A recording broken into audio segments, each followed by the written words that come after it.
જય શ્રી કૃષ્ણ મિત્રો, કાલે કમેન્ટ હતી કે ખાખરાની રેસીપી મોકલો, તો કાલે મેં જીરા મીઠાવાળા ખાખરા બનાવ્યા હતા. આજ આપણે મસાલાવાળા ખાખરા બનાવીશું.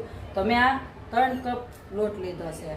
આમાં કોઈ માપ નથી હોતું, આપણે જે પ્રમાણે બનાવાય એ પ્રમાણે આપણે બનાવવાના છે. તો મેં 3 કપ લોટ લીધો છે. તો હવે આપણે એમાં સ્વાદ પ્રમાણે મીઠું ઉમેરીશું. તો આપણે 2 નાની ચમચી મીઠું ઉમેરીશું, થોડીક હળદર ઉમેરીશું.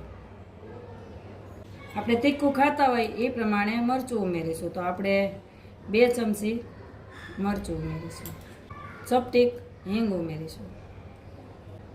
2 ચમચી ધાણા જીરું ઉમેરીશું. 1 ચપટી અજમો નાખીશું. મોણ આપણે 5 થી 6 મોટી ચમચી નાખવાનું છે. મિત્રો, આમાં મોણ વધારે હશે ને તો જ ક્રિસ્પી ખાખરા થશે, એટલે આપણે 6 થી 7 પાવડા તેલ ઉમેરીશું. હવે આપણે આ બધું મિક્સ કરી દઈશું.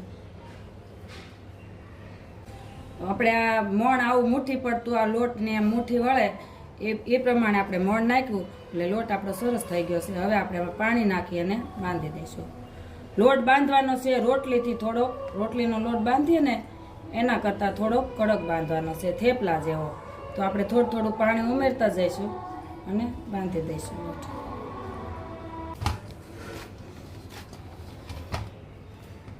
તો આપણો સરસ લોટ બંધાઈ ગયો છે.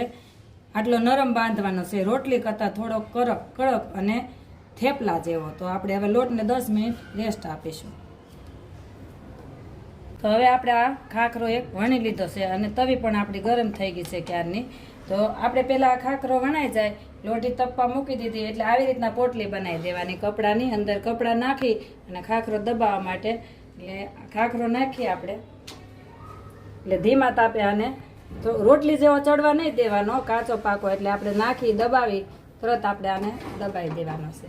એક બાજુ દબાઈ જાય એટલે કાચો પાકો શેકાઈ જાય એટલે આપણે એને બીજી બાજુ આવી રીતના દબાવીને શેકી લેવાનું છે.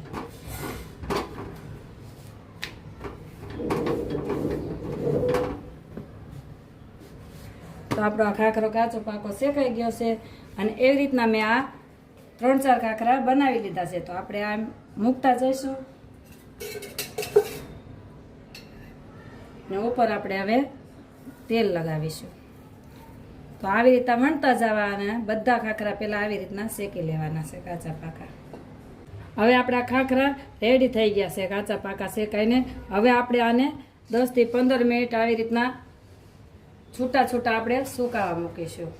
તો આવી રીતના આપણે ગોઠવી દઈશું પંખા નીચે, એટલે આપણા ખાખરા રેડી થઈ જાય સુકાઈને. તો આપણે આવી રીતના ગોઠવી દીધા છે ખાખરા. તો ખાખરા આપણા ઠંડા થઈ ગયા અને આપણે આવી રીતના થપ્પી મારી દીધી છે. એકદમ ઠંડા થઈ જાય એટલે આવી રીતના મૂકી દેવાના છે. પછી આપણે આને થપ્પો જ આવી રીતના શેકવાનો છે. આપણે તવી પણ ગરમ થવા ક્યારની મૂકી દીધી. તો હવે આપણે આવી રીતના દબાવશું.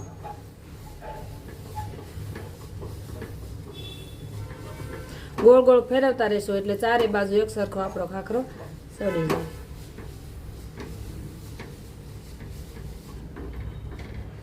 એક પણ શેકી શકાય મિત્રો, પણ એમાં વાર લાગે.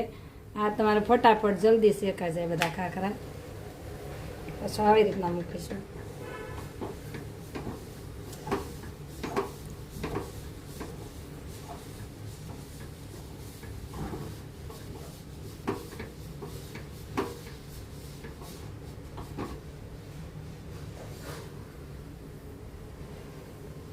આમ એક ખાખરો નીકળતો જ નહીં. આવડે ઢાંકણ લેવાનું છે આપણે. ઢાંકણ ઉપર મૂકશો એટલે એક સરખો ગરમ રહે એટલે એ વાંકો ચૂકો નહીં થાય. તો આપણે એક ખાખરો અત્યારે રેડી થઈ ગયો છે. હવે આપણે પાછો આવી રીતના મૂકીશું. તો અત્યારે હું મિત્રો ખાખરા શેકી રહી છું. આ શેકવાનું ચાલુ છે ને એટલે આપણા ખાખરા શેકાઈ ગયા છે જો મસ્ત મજાના. તો મિત્રો આપણા ખાખરા થઈ ગયા છે રેડી. જો મસ્ત મજાના મસાલાવાળા ખાખરા હું તો ઘરે જ બનાવું છું મિત્રો. તમે પણ જરૂર એકવાર ઘરે ટ્રાય કરજો.